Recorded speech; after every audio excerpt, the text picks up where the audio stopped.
पूर्वी खबर। बीरभूम जिले के रामपुरहाट इलाके में 20 दिनों से लापता 7वीं क्लास की आदिवासी छात्रा की सड़ी हुई लाश मंगलवार को बोरे में मिली।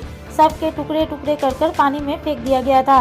इस मामले में पुलिस ने बुधवार को छात्रा के स्कूल टीचर मनोज कुमार पाल को गिरफ्तार किया है। इस मामले को लेकर राज्य के आदिवासी समाज में गुस्सा है और जगह जगह धरना प्रदर्शन किया जा रहा है। इसी कड़ी में रानीगंज ब्लॉक के आमलासोता ग्राम पंचायत के बासरा आदिवासी गाँव में भी आदिवासी महिला, पुरुष एवं छात्र छात्राओं ने दोषी के खिलाफ विरोध प्रदर्शन करते हुए मोमबत्ती जुलूस निकाला। साथ ही दोषी को फांसी की सजा देने की मांग की। इस दौरान विरोध प्रदर्शन का नेतृत्व कर रहे आदिवासी नेता संजय हेम्ब्रम एवं कृति मुर्मू ने कहा कि हम लोग अपने बच्चों को शिक्षकों पर भरोसा करके छोड़ते हैं, उन्हें पढ़ने के लिए भेजते हैं।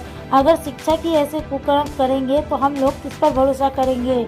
आइए जानते हैं आगे की जानकारी। घटना এই ঘটনার বিরুদ্ধে আদিবাসী সমাজ তো লড়ছে পথে নেমে, যে দোষীদের ফাঁসির দাবিতে অন্যান্য সম্প্রদায়ের যারা শুভবুদ্ধি সম্পন্ন মানুষ আছে তারাও রাস্তায় নামুন এবং এই নক্কারজনক ঘটনার প্রতিবাদ জানান এবং দোষীদের ফাঁসির দাবি তুলুন, যাতে তাড়াতাড়ির মধ্যে তাদের ফাঁসি হয়। কি মনে হচ্ছে এটাকে নিয়ে কি রাজনৈতিক ষড়যন্ত্র করা হচ্ছে? না, দেখুন, এটা তো তদন্ত সাপেক্ষে, কিন্তু আমরা দেখেছি যেদিন তাকে ধরা হয়েছিল সেই মনোজ পালকে, একটা সেই স্কুলের শিক্ষক যে একটা বিশেষ রাজনৈতিক দলের সঙ্গে যুক্ত,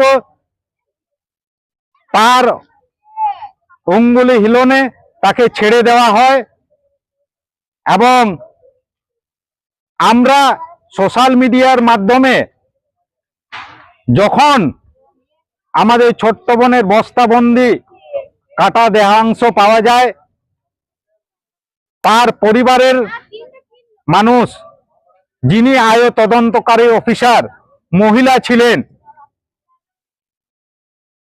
তাকে মুখোমুখি তার আত্মীয়রা বলছেন যে আপনি যদি সঠিকভাবে তদন্ত করতেন তবে তাকে বাঁচানো যেত।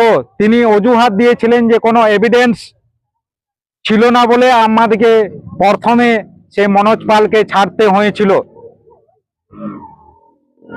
কিন্তু কি মনে হচ্ছে পুলিশের এখানে কি কিছু গাফিলতি আছে?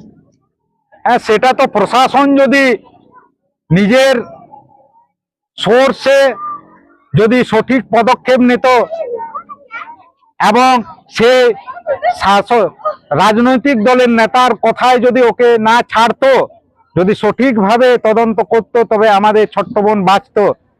আমরা দেখেছি যে পুরুলিয়ার ক্ষেত্রেও সেখানকার যে হেডমাস্টার আছে তাকে এখনো পর্যন্ত পুলিশ প্রশাসন কোনো অদৃশ্য মানুষের আদেশ অনুসারে ধরতে পারছে না।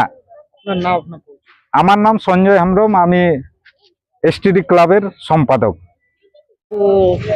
রামপুরহাটে যে ঘটনা হয়েছে আমাদের আদিবাসী মেয়ের উপর, ক্লাস 7-এর মেয়েকে যে একটা শিক্ষক যেভাবে নির্যাতন করেছে, এই যে 20 দিন ধরে ওকে আটকে রেখে ওর উপর ধর্ষণ করার পর তারপর ওকে 3 পিস করে একটা জলাশয়ের মধ্যে বস্তাবন্দি করে ফেলে দেওয়া হয়েছে।